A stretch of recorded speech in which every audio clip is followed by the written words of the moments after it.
पत्थर की हवेली को शीशे के घरों में दिनों के नशे मन तक इस मोड़ से जाते हैं।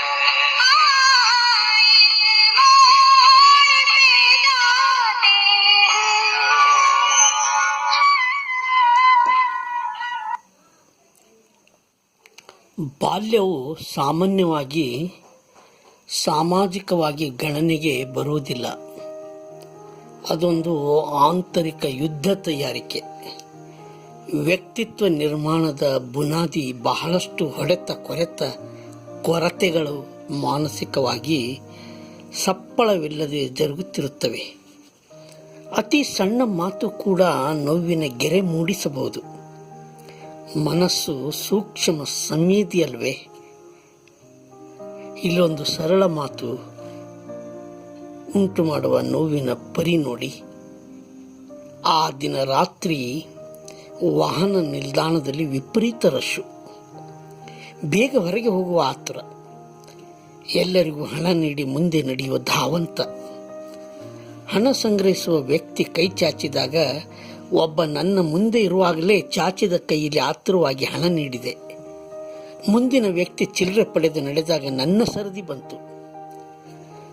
ನೀವು ಕಾಸು ಕೊಟ್ರಾ ಎಂದ ಅವನು. ಸರಳವಾದ ಮಾತಲ್ವೇ? ಕೊಟ್ಟೆನಲ್ವೇ, ಆಗಲೇ ನೆನಪಿಸಿಕೊಳ್ಬೇಕಾಗಿತ್ತಲ್ವೇ ನೀವು?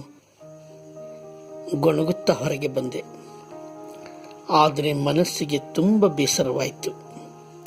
ಯಾಕೆ ಅಂದರೆ ನನ್ನಷ್ಟಕ್ಕೆ ಅಪ್ಪಟ ಪ್ರಾಮಾಣಿಕ ಎಂಬ ಭ್ರಮೆ ಹೊಂದಿ ಮುಂದಿನವನು ಲೆಕ್ಕ ಸೆಟ್ಲ್ ಮಾಡಿಕೊಳ್ಳೋದಕ್ಕಿಂತ ಮುಂಚೆನೇ ಚಾಚಿದ ಕೈಗೆ ಆತುರವಾಗಿ ಮುಂಗಡವಾಗಿ ಹಣ ನೀಡಿರುವುದೇ ಈ ಗೊಂದಲಕ್ಕೆ ಕಾರಣವಾಯ್ತಲ್ಲ. ಸರ್ತಿ ಪ್ರಕಾರವೇ ಚಲಿಸಿ ನಿಧಾನಕ್ಕೆ ಹಣ ನೀಡಿದರೆ ಅದು ಅವನ ಗಮನ ಸೆಳೆಯುತ್ತಿತ್ತೇನೋ. ಪ್ರಾಮಾಣಿಕ ಸತ್ಯವಂತ ಎಂದು ತೋರಿಸಿಕೊಳ್ಳಲು ಆತುರವಾಗಿ ಮುಂಗಡವಾಗಿ ಹಣ ನೀಡಿರುವುದಕ್ಕೆ ನೀವು ಹಣ ಕೊಟ್ರಾ ಎಂಬ ಪ್ರಶ್ನೆ ಎದುರಿಸುವಂತಾಯಿತು. ಈ ಘಟನೆಯಲ್ಲಿ ಅರ್ಥವೇ ಇಲ್ಲ. ಆದರೆ ಪ್ರಾಮಾಣಿಕ ವ್ಯಕ್ತಿತ್ವಕ್ಕೆ ಇದು ಸವಾಲು ಅಲ್ಲವೇ? ವ್ಯವಹಾರದಲ್ಲಿ ಮೋಸವೇ ಮುಖ್ಯವಾಗಿರುತ್ತದೆ. Mercy one may not have Merchant ಎಂಬ ಮಾತೇ ಇದೆಯಲ್ಲ. 10 ರೂಪಾಯಿ ಬಿಸ್ಕಿಟ್ 15 ರೂಪಾಯಿಗೆ ಪಡೆಯಬೇಕಾಯ್ತಲ್ಲ. ಅದೆಂಥ ಮೋಸ! ಯಾಕಾದರೂ ನಾನು ಆ ಬಸ್ಸು ನಿಲ್ದಾಣದಲ್ಲಿ ಖರೀದಿಸಿದ್ದೇನೆಯೋ. ಕೆಲವು ಸ್ಥಳಗಳೇ ಹಾಗಿರುತ್ತವೆ. ಕೆಲವರಿಗೆ ಲಾಭಕ್ಕೆ ಮಾರುವ ಚಪಲ. ಅದು ಅವರಿಗೆ ಪೂರಕವಾದ ಅವಕಾಶ ಕಲ್ಪಿಸಿಕೊಡುತ್ತದೆ. ಮುಂದಿನ ಸಲ ಹೀಗಾಗದಂತೆ ಎಚ್ಚರಿಕೆ ವಹಿಸಬೇಕು ಎಂದುಕೊಂಡೆ. ಇನ್ನೊಬ್ಬರ ಲಾಭಕ್ಕೆ ಅವಕಾಶ ನೀಡಿ ತಾನು ಬಲಿಪಶುವಾಗುವುದು ಬೇಡ. ಈ ಭಾವನೆ ಇಷ್ಟಕ್ಕೆ ಕೊನೆಯಾಗಲಿಲ್ಲ. ಬಸ್ಸು ಬರುತ್ತಿದ್ದಂತೆ ಪ್ಲಾಟ್ಫಾರ್ಮ್ನಿಂದ ಮುಗ್ಗರಿಸಿ ಬೀಳಬೇಕೆ? ಎಂಥ ಅವಮಾನ!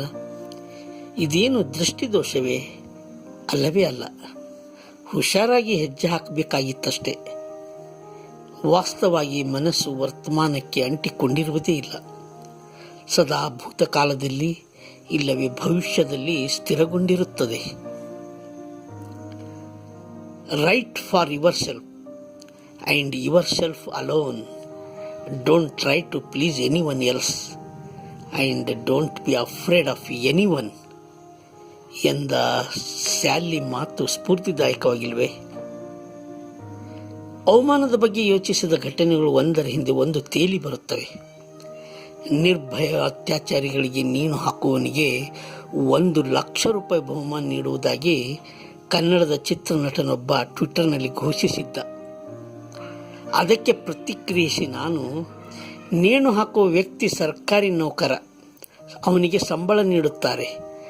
ಅತ್ಯಾಚಾರಿಗೆ ನೇಣು ಹಾಕಲು ಕಾನೂನುಬದ್ಧವಾಗಿ ನ್ಯಾಯಾಲಯದಲ್ಲಿ ಹೋರಾಡಿದ ವಕೀಲ ಅವಳಿಗೆ ವಾಸ್ತವವಾಗಿ ಬಹುಮಾನ ನೀಡಬಹುದಾಗಿತ್ತು. ನಿಮಗೆ ತಪ್ಪು ಗ್ರಹಿಕೆಯಾಗಿದೆ ಅಷ್ಟೇ. ಆಗಲಿ, ಶುಭವಾಗಲಿ ಎಂದು ಟ್ವೀಟ್ ಮಾಡಿದಂತೆ ತಕ್ಷಣವೇ ಅವರಿಂದ ಉತ್ತರ ಬಂತು.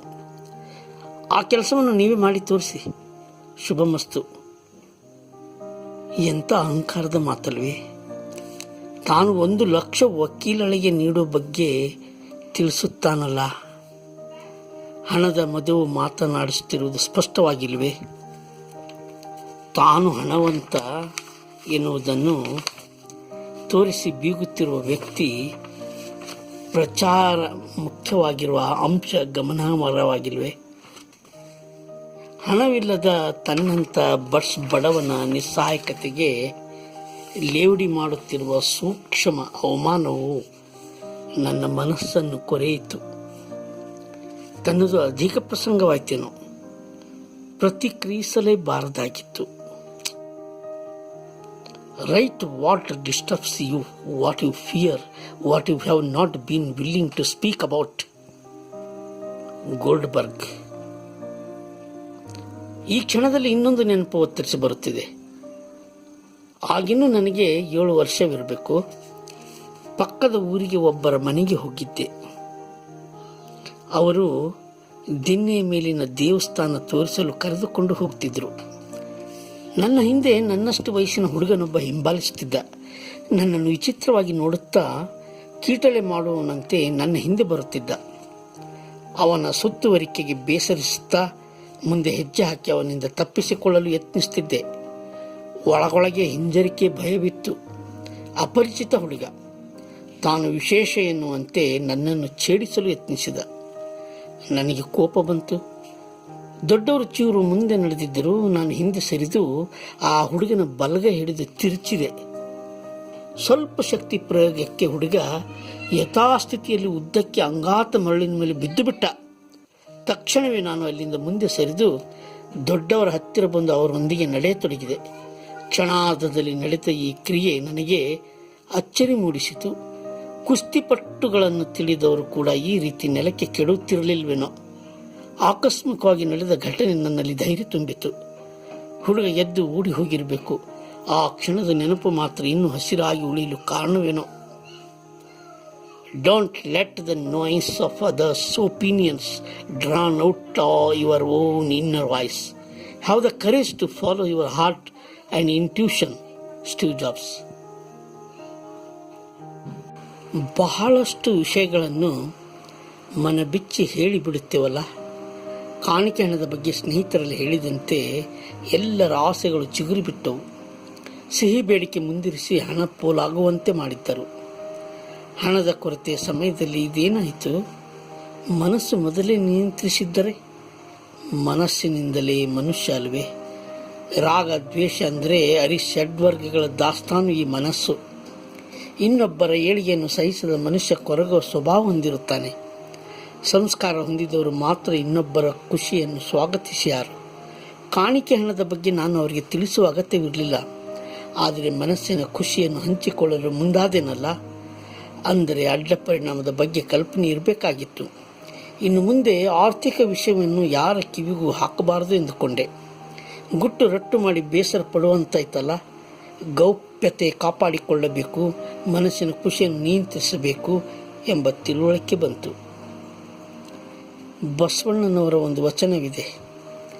ಮಾಡಿದನೆಂಬುದು ಮನದಲ್ಲಿ ಹೊಳೆದರೆ ಏಡಿಸಿ ಕಾಡಿತು ಶಿವನ ಡಂಗುರ. ಇದು ಹೊಳೆದರೆ ಸಾಕು, ಬೆಟ್ಟದಷ್ಟು ಅಹಂ ಬೆಳೆದು ಬಿಡುತ್ತದೆ. ಬೆಳೆದ ಭಾವವೆಲ್ಲ ಭಾರವೇ, ಭಾರವೆಲ್ಲ ತಲೆಯ ಮೇಲೆ. ಭಾವದ ಭಾರ ಕಳೆದುಕೊಳ್ಳಲು ಮನಸ್ಸನ್ನು ಶೂನ್ಯವಾಗಿಟ್ಟುಕೊಳ್ಳಬೇಕು ಎಂದೇನಲ್ವೇ. ಇದು ಅಷ್ಟು ಹಗುರವಾದ ವಿಷಯವಲ್ಲ. ದುಃಖಿಸುವುದು ಒಂದು ಗೀಳು ಮಾಡಿಕೊಂಡರೆ ಕಾರಣಗಳ ದಾರ ಕಟ್ಟಿ ದುಃಖವನ್ನು ಸೃಷ್ಟಿಸುವುದೇ ಮನಸ್ಸಿನ ಭ್ರಮೆಯಾಗಿರುತ್ತದೆ. ದುಃಖ ಪಡುವುದಕ್ಕೆ ಒಂದು ದೃಷ್ಟಾಂತ ನೆನಪಾಗುತ್ತಿದೆ. ಮುದುಕಿಗೆ ಇರುವ 2 ಮಕ್ಕಳು ಉದ್ಯೋಗವೆಂದರೆ ಒಬ್ಬ ಕೊಡೆ ಮಾರುವವನು, ಇನ್ನೊಬ್ಬ ಹಪ್ಪಳ ಒಣಗಿಸಿ ಮಾರುವವನು. ಬೇಸಿಗೆಯಲ್ಲಿ ಹಪ್ಪಳ ಒಣಗಿಸಿ ಮಾರಬಹುದೇ ಹೊರತು ಮಳೆಗಾಲದಲ್ಲಿ ವ್ಯಾಪಾರವಿಲ್ಲ ಎಂದು ದುಃಖಿಸುವುದು, ಮಳೆಗಾಲದಲ್ಲಿ ಕೊಡೆ ಮಾರಬಹುದೇ ಹೊರತು ಚಳಿಗಾಲ ಬೇಸಿಗೆಯಲ್ಲಿ ಮಾಡಲಾಗದು ಎಂಬ ದುಃಖ. 2 ಮಕ್ಕಳ ದುಃಖವನ್ನು ನೆನಪಿಸಿಕೊಂಡು ಮುದುಕಿ ಇಡೀ ಬದುಕನ್ನು ದುಃಖದಲ್ಲಿ ಕಳೆಯತೊಡಗುತ್ತಾಳೆ. ಇದು ವಾಸ್ತವವಾಗಿ ದುಃಖದ ಸಮಸ್ಯೆಯೇ ಅಲ್ಲ, ದುಃಖವನ್ನು ಸೃಷ್ಟಿಸಿಕೊಳ್ಳುತ್ತೇವೆ. ಮುಖ್ಯವಾಗಿ ಸ್ಥಿತಪ್ರಜ್ಞತೆ ಮನೆ ಮಾಡಿದಾಗ ಮಾತ್ರ ಸುರಕ್ಷತೆಯ ಕವಚ ತಾನಾಗಿಯೇ ಮನದ ಸುತ್ತ ಸುತ್ತಿಕೊಳ್ಳುತ್ತದೆ.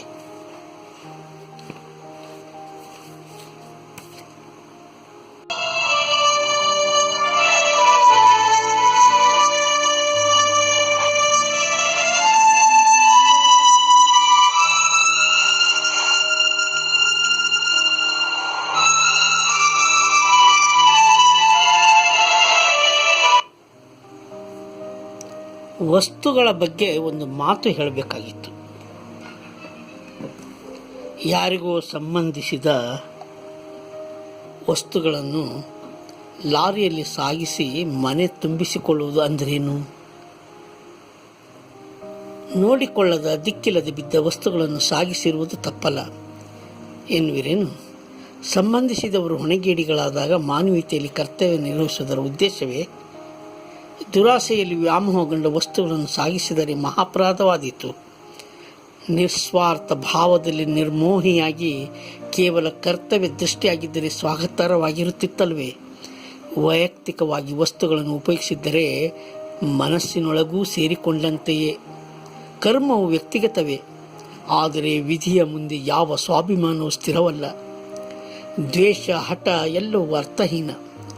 ಬಿರುಗಾಳಿಗೆ ಸಿಕ್ಕ ತರಗಲೆಯಂತೆ ವ್ಯಕ್ತಿ ಹೇಳ ಹೆಸರಿಲ್ಲದೆ ನಾಶವಾಗಿ ಬಿಡುತ್ತಾನಲ್ವೇ? ಆತ್ಮಾಭಿಮಾನ, ಸ್ವಾಭಿಮಾನ ಒಮ್ಮೊಮ್ಮೆ ಮಣ್ಣು ಮುಕ್ಕುತ್ತದೆ. ಇದಕ್ಕೆ ಮೀರಿದ ಶಕ್ತಿಗೆ ಯಾವ ಮಾನವೂ ಸ್ಥಿರವಾಗಿ ನಿಲ್ಲುವುದಿಲ್ಲ. ಆದರೆ ಇಕ್ಕಟ್ಟಿನ ಸಂದರ್ಭದಲ್ಲಿ ಸೋಲುತ್ತೇವಲ್ಲ, ಆಗ ಯಾವ ಸ್ವಾಭಿಮಾನ ಏನು ಮಾಡುತ್ತದೆ? ನಾಯಿಪಾಡು. 10 ದಾಂಡಿಗರು ಬಂದು ಹೊಳೆದು ಬಳೆದು ಮೈಮೇಲಿನ ಬಟ್ಟೆ ಕಳಚಿ ಬೆತ್ತಲೆ ಮಾಡಿ ನಡು ಬೀದಿಯಲ್ಲಿ ನಿಲ್ಲಿಸಿದಾಗ ಯಾವ ಮಾನ ಮರ್ಯಾದೆ ಕೆಲಸ ಮಾಡಿಯಿತು? ಡಾಕ್ಟರ್ ರಾಜ್ಕುಮಾರ್ ಸರ್ರನ್ನು ಅಪಹರಿಸಿದಾಗ ಸ್ವಾಭಿಮಾನಕ್ಕೆ ಧಕ್ಕೆ ಬರಲಿಲ್ವೇ? ದೈವಿ ಶಕ್ತಿ ನಂಬಬೇಕೇ? ವಿಧಿಯಾಟಕ್ಕೆ ಯಾವ ಮೌಲ್ಯಗಳು ಗಣನೆಗೆ ಬರುವುದಿಲ್ಲ. ಪ್ರವಾಹದ ವಿರುದ್ಧ ಈಜುವುದು ಸರಳವಲ್ಲ. ಒಂದು ವೇಳೆ ಈಜಲು ಶಕ್ತರಾದರೆ ಅವನು ದೇವರೇ ಆಗುತ್ತಾನಲ್ವೇ? ಆದುದರಿಂದ ದೈವಿ ಶಕ್ತಿಗೆ ಶರಣನಾಗುವುದೇ ವಿವೇಕದ ಲಕ್ಷಣ. ಬಂದುದೆಲ್ಲ ಬರಲಿ ಎಂಬ ಉದಾತ್ತ ಭಾವದಲ್ಲಿ ನಿರ್ಮಲ ಮನಸ್ಸಿನಿಂದ ಸಹನಾಶಕ್ತಿ ಹೊಂದಿದ್ದರೆ ಯಾವ ಸಂಕಷ್ಟಗಳು ಕಾಡುವುದಿಲ್ಲ. ಮೂರನೇ ವ್ಯಕ್ತಿಯಾಗಿ ಭವಿಷ್ಯವನ್ನು ಸ್ವಾಗತಿಸುತ್ತಾ ನಿರ್ಲಿಪ್ತನಾಗಿದ್ದರೆ ಅದು ತನ್ನಷ್ಟಕ್ಕೆ ತಾನೇ ನಿರ್ವಹಿಸಿಕೊಂಡು ಹೋಗುತ್ತದೆ. ವಿವರಗಳನ್ನು ಜೋಡಿಸುವ ಯಜಮಾನ ಬೇರೆಯನು, ಸವಸು ನೀ ಜನ್ಮವನು ಎಂದಿಲ್ಲವೇ? ನನಗೆ ನೆನಪಿಗೆ ಬಂದ ಸಂಗತಿಯನ್ನು ಹೇಳುತ್ತೇನೆ. ಕತೆ ಬರೆಯಲು ಪ್ರೇರಣೆ ನೀಡಬಹುದಷ್ಟೇ. ಯಾವುದೋ ಸಂದರ್ಭದ ಯಾವುದೋ ಘಟನೆ ನೆನಪಿಸಿಕೊಂಡು ಎಂಥದ್ದೋ ಚಿಂತನೆಯನ್ನು ಹೇಳಿಬಿಟ್ಟೆನಲ್ಲ. Whenever you go, you meet part of your story. Eudora Welty. ವ್ಯಕ್ತಿ ಸದಾ ಸಂಗ್ರಹಿಸುವುದರಲ್ಲೇ ತೊಡಗಿಸಿಕೊಂಡಿರ್ತಾನಲ್ವೇ? ನನ್ನ ಕಡತ ನೋಡಿದಾಗ ಇದು ನೆನಪಾಗುತ್ತದೆ. ನಗು ಕೂಡ ಬರುತ್ತದೆ. ಯಾವುದು ಶಾಶ್ವತ ಅಲ್ಲ ಎಂದು ತಿಳಿದಿದ್ದರೂ ಈ ಸಂರಕ್ಷಣೆಯ ಬುದ್ಧಿ ಯಾಕೆ ಅರ್ಥವಾಗುವುದಿಲ್ಲ. ನನ್ನ ತುಣುಕು ಬರಹಗಳನ್ನು ಈ ಪರಿಯಾಗಿ ಕಡತಗಳಲ್ಲಿ ಸಂಗ್ರಹಿಸಿರುವ ಉದ್ದೇಶವೇನು? ಬರೀ ಕಾಗದಗಳ ತುಂಡು ಅಷ್ಟೇ. ಪ್ರಕಟಿತ ಬರಹಗಳ ಕಡತ ಭವಿಷ್ಯ ಸಾವಿನ ನಂತರವೂ ನೆನಪಿಸಿಕೊಳ್ಳಲಿ ಅಂತ ಇರಬೇಕೇ? ಸತ್ತ ನಂತರದ ವಿಷಯವನ್ನು ಜೀವಂತವಾಗಿರುವಾಗಲೇ ಚಿಂತೆ ಮಾಡುವುದೇ? ಸತ್ತ ನಂತರ ಏನಾಗುತ್ತದೆಯೋ ಯಾರಿಗೆ ಗೊತ್ತು? ನೆನಪಿಸಿಕೊಂಡರೆಷ್ಟು, ಬಿಟ್ಟರೆಷ್ಟು, ಯಾರಿಗೆ ಏನಾಗಬೇಕಾಗಿದೆ? ಇವುಗಳ ಸಂರಕ್ಷಣೆ ಆತ್ಮನನ್ನು ಬಂಧಿಸಿ ಬಿಡಬಹುದಲ್ಲವೇ? ಕುವೆಂಪು ಹೇಳಿದ್ದೇನು? ಆಗು ನೀ ಅನಿಕೇತನ ಎಂಬುದರ ಅರ್ಥ ಇದೇ ಇರಬೇಕಲ್ವೇ? ಸಂಗ್ರಹ ಬುದ್ಧಿ ಆತ್ಮದ ಪುನರ್ಜನ್ಮಕ್ಕೆ ಪುರಾವೆ ಒದಗಿಸಿಬಿಟ್ಟೀತು ಅಷ್ಟೇ. ಆದರೆ ಪುನರ್ಜನ್ಮದ ನಿರೀಕ್ಷೆಯೂ ಸರಿಯಲ್ಲ. ನಮ್ಮದು ಏನಿದ್ದರೂ ವರ್ತಮಾನ ಕಾಲದ ಚಟುವಟಿಕೆ ಇರಬೇಕು. ಒಬ್ಬರ ಮನಸ್ಸು ನೋವಾಗದಂತೆ ಎಚ್ಚರಿಕೆ ವಹಿಸಬೇಕಷ್ಟೇ. ಮನಸ್ಸು ಅಂದರೆ ದೀಪದ ಸಮಾನ ಎಂದುಕೊಂಡರೆ ಗಾಳಿಯ ಮಧ್ಯೆ ಸಾಗಿಸುವಾಗ 2 ಕೈಗಳಿಂದ ರಕ್ಷಿಸಿ ಎಚ್ಚರ ವಹಿಸುವುದಿಲ್ವೇ? ಮನಸ್ಸಿನ ಮೇಲೆ ಗಾಯವಾಗದಂತೆ ವಿವೇಚನೆಯೊಂದಿಗೆ ಸಂಯಮತೆ ತೋರಿದರೆ ಕರ್ಮಗಳು ಅಂಟಿಕೊಳ್ಳುವುದಿಲ್ಲ. ಬೇರೆಯವರು ನೋವು ನೀಡಿದರೆ ಸಂಯಮತೆ ತೋರಿ ನೋವನ್ನು ನುಂಗಿಕೊಂಡರೆ ಪುಟವಿಟ್ಟ ಬಂಗಾರವಾಗುವುದು ದಿಟವೇ. Feeling should always be allowed to be free. You should not judge a future love by past suffering ಎನ್ನುವುದು ಪಾಲೋನ ಅಭಿಪ್ರಾಯವು ಸ್ವಾಗತಾರ್ಹವೇ. ಮುಕ್ತತೆ ಕಾರ್ಯಗೈಯುವ ವಿಧಾನವೂ ಅಚ್ಚರಿ ಮೂಡಿಸುತ್ತದೆ. ಋಣಮುಕ್ತನಾಗುವ ಪರಿಯೂ ಗಮನಾರ್ಹವೇ. ಸಿಬ್ಬಂದಿಯೊಬ್ಬ ಪಡೆದ ಪುಸ್ತಕವನ್ನು ನನಗೆ ಹಿಂತಿರುಗಿಸಲು ಸ್ನೇಹಿತನಿಗೆ ಹೇಳಿಯೇ ಸಾವು ಅನುಭವಿಸಿದ ಅವನು ಮುಕ್ತ ಎಂಬ ಹೆಸರಿನಲ್ಲಿ ಮಿನಿ ಕತೆ ಬರೆಯಲು ಯೋಚಿಸಿದೆ. ಹೊಸ ಅನುಭವ, ಹೊಸ ತತ್ವ ಸಿದ್ಧಾಂತದ ಪ್ರತಿಪಾದನೆ ಮಾಡದಿದ್ದರೆ ಒಮ್ಮೆ ಬಂದ ಯೋಚನೆ ಈ ಲೋಕದಿಂದಲೇ ಮಾಯವಾದಂತೆ. ಅದು ಗಾಳಿಯಲ್ಲಿ ಲೀನವಾಗುವುದಕ್ಕಿಂತ ಮುಂಚೆ ಅದನ್ನು ಅಕ್ಷರಗಳಲ್ಲಿ ಹಿಡಿದಿಡಬೇಕು. ಹಲವರಿಗೆ ಈ ಯೋಚನೆ ಬಂದಿರುತ್ತದೆ, ಆದರೆ ಅವರು ಬರೆಯಲು ಹೋಗಿರುವುದಿಲ್ಲ. ವಿಚಾರಗಳಿಗೆ ಸಾವಿಲ್ಲ, ಅದು ತರಂಗ ರೂಪದಲ್ಲಿ ಎಡೆಬಿಡದೆ ಚಲಿಸುತ್ತಲೇ ಇರುತ್ತದೆ. ಅಡೆತಡೆಗಳಿಂದ ತರಂಗಗಳು ಮೊಕ್ಕಾಗಬಹುದು. ಆಕಾಶವಾಣಿಯ ಧ್ವನಿ ತರಂಗಗಳಿಗೆ ರೇಡಿಯೋ ಸಾಧನವಾದಂತೆ ವ್ಯಕ್ತಿಗಳ ಚಿಂತನೆಗಳಿಗೆ ಮಿದುಳೇ ಸಾಧನ. ಗ್ರಹಿಸುವ ಮನಸ್ಸು ಬೇಕಷ್ಟೆ. ಮನಸ್ಸು ತಿಳಿಯಾದಷ್ಟು ಮೆದುಳು ಸೂಕ್ಷ್ಮಗ್ರಾಹಿಯಾಗುತ್ತದೆ. ಮನದಲ್ಲಿ ಆಸೆ ತುಂಬಿದರೆ ನಿರಾಸೆಯು ಕಟ್ಟಿಟ್ಟ ಬುತ್ತಿ. ಪ್ರಸಿದ್ಧಿಗಾಗಿ, ಹೆಸರಿಗಾಗಿ ಬರೆಯುವವರೇ ಹೆಚ್ಚು. ಮನಸ್ಸಿನ ಬಂಧಿಯಾಗಿ ಹಂಬಲಿಸುವ ಒಳತೋಟಿ ಬಿಡುಗಡೆ ಸಾಧ್ಯವೇ? ಸಂಕೀರ್ಣ ಜೀವ ಪದರಗಳು ಅರ್ಥವಾಗುವುದಿಲ್ಲ. ಆದುದರಿಂದ ಕರ್ಮಣ್ಯವಾಧಿಕಾರಸ್ತೆ ಎಂಬ ಮಾತಿನ ತತ್ವದಂತೆ ನಿರಾಳ ನಿರ್ಲಿಪ್ತ ಭಾವ ಬೆಳೆಸಿಕೊಂಡರೆ ನಿರಾಸೆ, ಬೇಸರ ಇರುವುದಿಲ್ಲ. ಮನಸ್ಸನ್ನು ಪಳಗಿಸಲು ಋಷಿಗಳು ಅನುಷ್ಠಾನಗೈಯುವಂತೆ ಮೌನವು ಅಸ್ತ್ರವಾಗಿ ಬಳಸುವ ರೀತಿ ಸಚ್ಚಿತ್ ಆನಂದಾನುಭವ ಪಡೆಯಬೇಕು ಎಂದು ಇಡೀ ದಿನ ಚಿಂತಿಸಿದೆ.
ಮನಸ್ಸು ಕಲ್ಲಾಗದಿದ್ದರೆ ಸಣ್ಣ ಸಣ್ಣ ಮಾತುಗಳು ಕೂಡ ಮಾನಸಿಕ ಒತ್ತಡಕ್ಕೀಡು ಮಾಡುತ್ತವೆ.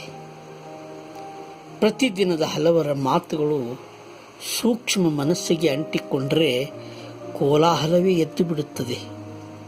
ಇಂಥದೇ ಒಂದು ಸಣ್ಣ ಮಾತು ಹೇಗೆ ಪ್ರಭಾವ ಬೀರಿತಲ್ಲ. Learning how to be good reader is what makes you a writer. JDS. Smith. ಲಿಫ್ಟ್ನಿಂದ ಕೆಳುತ್ತಿದ್ದಂತೆ ಲಿಫ್ಟ್ಮನ್ ಏನೋ ಸಭೆ ಮಾಡ್ತವ್ರೆ ಎಂದ. ಸೆಂಡ್ ಆಫ್ ಇದೆ ಎಂದು ಉತ್ತರಿಸಿದೆ. ಮತ್ತೆ ನೀವು ಹಾಜರಾಗದೆ ಹೋಗ್ತಾ ಇದ್ದೀರಾ? ನಾನು ಚಕ್ಕರ್ ಹೊಡಿತಿದ್ದೀನಿ ಎಂಬ ಭಾವನೆ ಅವನದು. ಒಂದು ಕ್ಷಣ ತಬ್ಬಿಬ್ಬಾದೆ. ಅದಕ್ಕೆ ದೊಡ್ಡವರು ಹಾಜರಾಗ್ತಾರೆ, ನನ್ನಂಥ ಚಿಲ್ಲರಿಗೆ ಯಾರು ಒಳಗಡೆ ಬಿಟ್ಕೊಳ್ಳುತ್ತಾರೆ ಎಂದು ನನ್ನ ನಾನೇ ಡಿಗ್ರೇಡ್ ಮಾಡಿ ಮಾತಾಡಿದೆ. ನಂತರ ಪಾಪ ಪ್ರಜ್ಞೆ ಕಾಡಿತು. ಅವನು ನನಗೆ ತೀರಾ ಅಪರಿಚಿತನಲ್ಲ, ಮುಖ ಪರಿಚಯ ಮಾತ್ರ. ಆದರೆ ಅವನ ಉದ್ದೇಶ ನಾನು ಆ ಸಮಾರಂಭಕ್ಕೆ ಹಾಜರಾಗಬೇಕು ಎಂಬುದಾಗಿತ್ತು. ತನ್ನ ಧೋರಣೆಯನ್ನು ನನ್ನ ಮೇಲೆ ಹೇರಲು ಮಾತಿನ ಬಳಕೆ ಅಲ್ವೇ? ವ್ಯಕ್ತಿಗೆ ಸ್ವಾತಂತ್ರ್ಯ ಮೆದುಳು ನೀಡಿರುವುದರಿಂದ ಅವನ ಕೃತ್ಯಗಳಿಗೆ ಅವನೇ ಜವಾಬ್ದಾರ. ಬೇರೆಯವರ ಮಾತುಗಳು ಸ್ವಯಂ ಪ್ರೇರಿತವೇ ಅಥವಾ ದೈವಿ ಪ್ರೇರಿತವೇ ಎನ್ನುವುದನ್ನು ತಿಳಿಯಬೇಕು. ನನ್ನ ಗೈರು ಹಾಜರಿಗೆ ಯಾರು ಆಕ್ಷೇಪ ಪಡಿಸದಿದ್ದರೆ ಅವನದು ಸ್ವಯಂ ಪ್ರೇರಿತ ಮಾತುಗಳಾಗಿರ್ತವೆ ಎಂದುಕೊಂಡೆ. ಕೆಲವರ ಅವಗುಣಗಳಿಗೆ ಮಹತ್ವ ಕೊಡಬೇಕಾಗಿಲ್ಲ ಎಂದೆನಿಸಿತು. ಮರುದಿನ ಸಮಾರಂಭದ ಗೈರು ಹಾಜರು ಎಂದು ಯಾರೂ ದೂರಲಿಲ್ಲ. ಅದರ ಬಗ್ಗೆ ನನ್ನಲ್ಲಿ ಯಾರೂ ಪ್ರಶ್ನಿಸಲೂ ಇಲ್ಲ. ಅಪರಾಧಿ ಮನೋಭಾವನೆಯ ಅಗತ್ಯವೇ ಬರಲಿಲ್ಲ. ಅಸೂಯೆಯಲ್ಲಿ ಹೇಳಿದ ನುಡಿಗಳು ದೈವಿ ಪ್ರೇರಣೆ ಮಾತುಗಳಾಗುವುದಿಲ್ಲ ಎನ್ನುವುದು ತಿಳಿಯಿತು. ಶುಭ ಕೋರುವ ನಿಷ್ಕಲ್ಮಶ ಮನಸ್ಸಿನಿಂದ ಹೇಳಿದಾಗ ಮಾತ್ರ ಅದು ಪ್ರೇರಿತ ಮಾತು ಎಂದು ಹೇಳಬಹುದೇನೋ. ಪ್ರೇರಿತ ಮಾತುಗಳನ್ನು ಅರ್ಥೈಸುವಿಕೆಗೆ ನಿರಂಕಾರ ಗುಣ ಅತ್ಯಗತ್ಯ. ಆದರೆ ನಾನೆಷ್ಟು ನಿರಂಕರಿಯಾಗಿರಲು ನಿರಂಕರಿಯಾದರೂ ಕೀಳು ಜಾತಿಯವನು ಎಂಬ ಭಾವನೆ ಮಾತ್ರ ಹೋಗುತ್ತಿಲ್ಲವಲ್ಲ.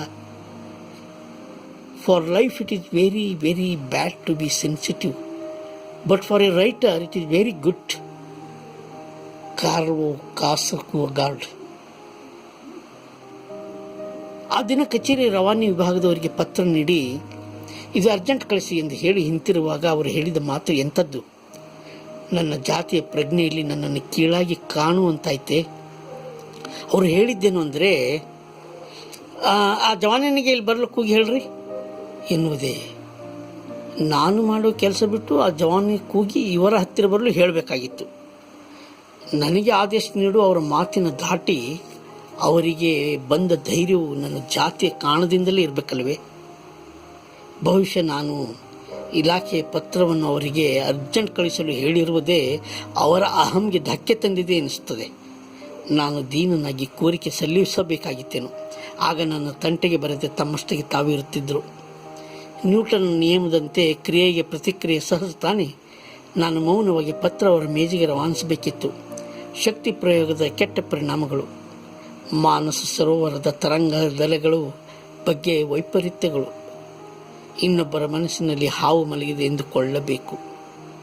ನಮ್ಮ ಮಾತುಗಳಿಂದ ಮಲಗಿದ ಹಾವು ಎಚ್ಚರಗೊಳ್ಳಬಾರದಲ್ಲವೇ. ಅಂಥ ಎಚ್ಚರಿಕೆ ಧ್ವನಿ, ಶಬ್ದ, ಮಾತು, ನಯ ವಿನಯ ಇರುವಂತೆ ಗಮನ ಹರಿಸಬೇಕು ಎಂದುಕೊಂಡೆ.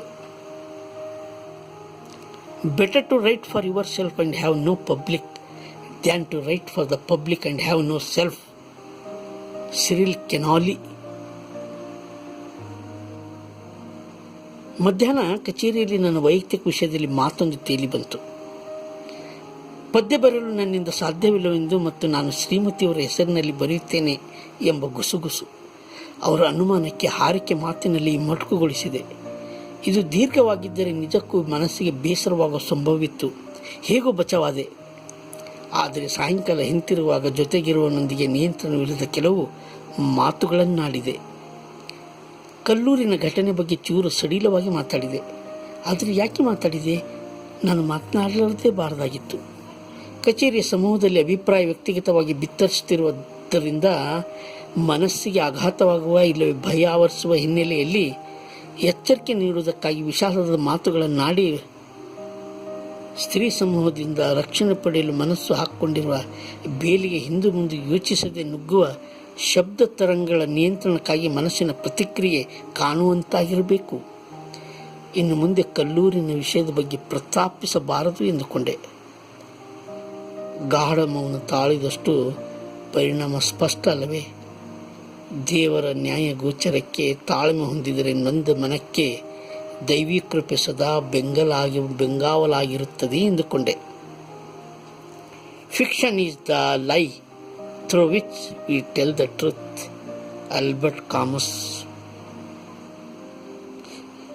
ನಾನು ಮಧ್ಯೆ ಮಧ್ಯೆ ಈ ಇಂಗ್ಲಿಷ್ ಕೊಟೇಶನ್ಗಳನ್ನು ಹೇಳುತ್ತಿರುವ ಉದ್ದೇಶವಿಷ್ಟೇ. ಇದು ಬರವಣಿಗೆಗೆ ಸಂಬಂಧಿಸಿದ ಭಾವನಾತ್ಮಕ ಸರಪಳಿಯಷ್ಟೇ. ಮೂಲ ಈ ಕಥೆಗೂ ಕಾದಂಬರಿಗೂ ಈ ಘಟನೆಗಳಿಗೂ ಅದನ್ನು ತಾಳೆ ಹಾಕುವ ಅಗತ್ಯವಿಲ್ಲ ಎಂತೆನಿಸುತ್ತದೆ. ವ್ಯಕ್ತಿ ಎಷ್ಟೊಂದು ಕೃತಜ್ಞನಾಗಿರುತ್ತಾನಲ್ಲ ಎಂದು ಆ ದಿನ ಬೇಸರವಾಯಿತು. ಅರ್ಧ ದಿನ ರಜೆ ಕೊಟ್ಟು ಹೋದ ವ್ಯಕ್ತಿಯನ್ನು ಅಧಿಕಾರಿಗಳು ಬರ ಹೇಳಿದಾಗ ನಾನು ಆಸ್ಪತ್ರೆಗೆ ಹೋಗಿರುವುದಾಗಿ ಸುಳ್ಳು ಹೇಳಿ ಅವನ ರಜೆ ಉಳಿಸಿದ್ದಕ್ಕೆ ಆ ವ್ಯಕ್ತಿ ಬಂದು, ನಾನೆಲ್ಲಿ ಹಾಗೆ ಹೇಳಿದೆ, ಆಸ್ಪತ್ರೆಗೆ ಹೋಗಿರಲಿಲ್ಲ ಎಂದು ಉತ್ತರಿಸಿ ನನ್ನ ಮರ್ಯಾದೆ ಕಳೆದ. ಒಂದು ಕ್ಷಣ ವಿಹ್ವಲಗೊಂಡೆ. ಏನು ಹೇಳಿ ಬಚಾವ್ ಮಾಡಿದ್ರಲ್ಲ ಎಂಬ ಕೃತಜ್ಞತಾ ಭಾವವೂ ಇಲ್ಲವಾಯ್ತಲ್ಲ. ಎಂಥ ಆಘಾತವಿದು! ಸೂಕ್ಷ್ಮ ಮನಸ್ಸು ಸಣ್ಣ ಮಾತಿಗೂ ಅಲೆಗೂ ಕಂಪಿಸಿ ಬಿಡುತ್ತದೆಯಲ್ಲ. ಇದು ನನಗೆ ಮಾತ್ರ ಹೀಗೋ ಅಥವಾ ಎಲ್ಲರಿಗೋ? ನಾನು ಇಷ್ಟೊಂದು ಸಂವೇದನೆ, ಸೂಕ್ಷ್ಮ ಸಂವೇದಿ ಹೇಗಾದೆ? ಯಾವುದೋ ಮೂಡಿಗೆ ಈಡಾಗಿ ಬಿಟ್ಟೆನೇನೋ. ಮೃದುತ್ವವನ್ನು ವಿಶಾಲ ಭಾವ ಪ್ರದರ್ಶನಕ್ಕೆ ಬಳಸಿ ನನ್ನನ್ನೇ ನಾನು ಶೋಷಣೆ ಮಾಡಿಕೊಂಡೆ. ಸುಳ್ಳು ಹೇಳುವ ಅಗತ್ಯವಿರಲಿಲ್ಲ. ರಜೆ ಚೀಟಿ ಕೊಟ್ಟು ಹೋಗಿರುವುದರಿಂದ ಅವನು ನ್ಯಾಯವಾಗಿ ಇದ್ದನಲ್ಲ. ತಾನು ವಿವೇಕ ಶೂನ್ಯನಾಗಿ ಪತ್ರವನ್ನು ಮುಚ್ಚಿಟ್ಟು ರಜೆ ಉಳಿಸುವ ದ್ರೋಹ ಬಗೆದನಲ್ಲ.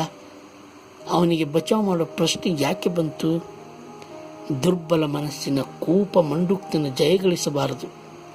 ನಿರ್ಭಿಡೆಯಾಗಿ ವರ್ತಿಸಬೇಕು ಎಂದು ಮನವನ್ನನುಗೊಳಿಸಲು ಮುಂದಾದೆ. Start writing no matter what.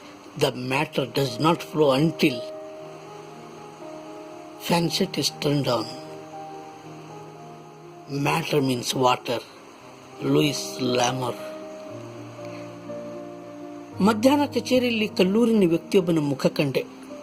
ಮಾತನಾಡಿಸಲು ಮನಸ್ಸಾದಂತೆ ಯಾವುದೋ ಅವ್ಯಕ್ತ ನೋವು ಸುಳಿದು ಮಾಯವಾಯಿತು. ವಿಚಿತ್ರ ತಳಮಳ, ನಿಸ್ಸಹಾಯಕತೆಯ ರೋಧನ.